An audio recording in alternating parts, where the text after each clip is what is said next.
Alright, so now that we kind of know about HTTP requests, let's try and make another HTTP request, and that's going to be the delete request. Since I have a lot of John Johnsons right here, let's try and get rid of some of them. Right now it's not working because, well, I haven't set it up for the HTTP request, so I'm just deleting it inside a local array, and that's not doing anything for me. So let's try and go and figure out how we can actually call a delete request to the backend. So first of all, we have inside our customer list component right here, this is actually the HTML for it. We have the button right here that we clicked, the delete button, and that calls this function right here called delete, and it sends in the ID of the customer we want to delete. And in here we call the service for deleting the customer, and that just actually filters the list of customers and removes that customer from the local array. That's not good enough. We need to actually start calling a REST API to actually save this. But how should the REST API call look? What should the URI be, the URL? So let's just try and create it from Postman first to kind of get an idea about what we need to send to kind of execute such a request. First of all, let's have a look at, I just did a GET request right here, and I just added a lot of John Johnsons here. That's the one you just saw, and let's for the fun of it just delete Johnson with the ID of 27. So let's jump into a delete function right here. You just go to the same URL, I say delete as the request type, and I put in 27 right here because that's the customer I want to delete, right? That's the ID of the John Johnson I want to remove, and I put in the ID right here. So we have to do the same inside our Angular app somehow. And then I don't put anything inside the body, and the header is just the content type application as well. Let's try and execute this and see what happens. I get a 204 back, no content, pretty much meaning that this guy was just deleted. That's just how I handle it. If for some reason it failed, I would get back a 500 or a 400 exception instead. So getting a 204 for me means that this guy is now deleted.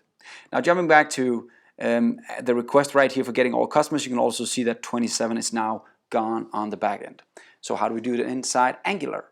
Well, we need to use the same URL again, and then we need to put in the ID. So let's jump back to the code right here, and instead of hard coding the same URL once more, I'm actually going to just make a local reference for this URL right here. So let's just make a small variable right here, just called API URL equal, and then put in that string. And this is just because I don't want to write this again and again and again. You still have to consider writing good code even though you work in a simple framework. So I'm going to paste this URL in here instead inside the GET request. So now we have the URL there, and I can just remove the two-liner because it's just easy to read as a one-liner now.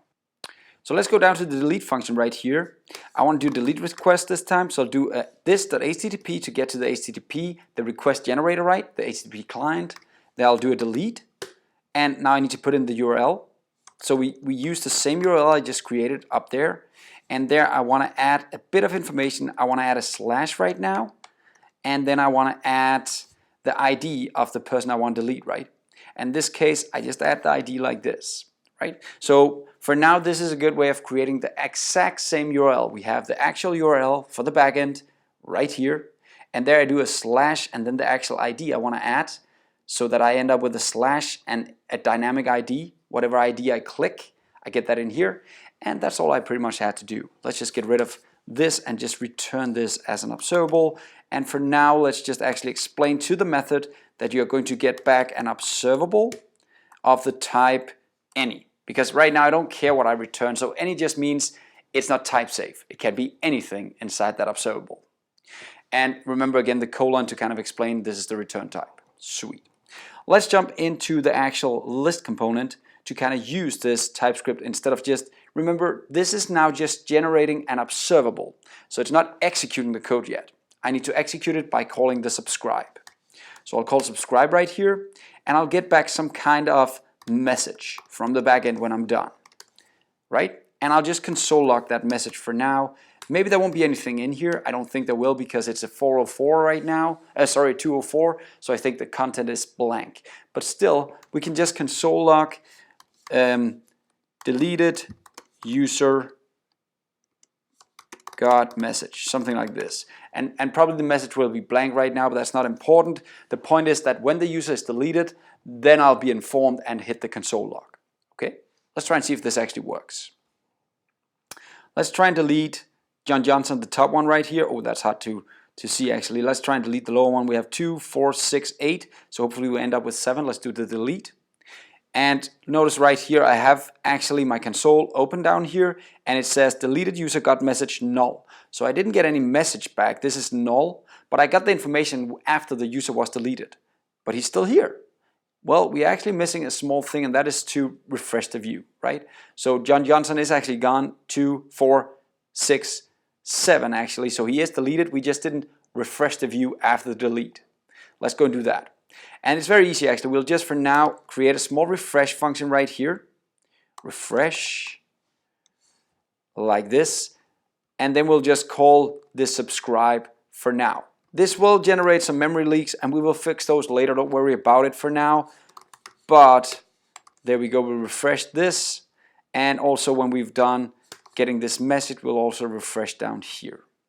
And again, this is not the perfect way to do it. We'll make a better way of doing it soon. But I just want to kind of show you guys that it actually demands that we go and get the data again after we actually deleted the customer.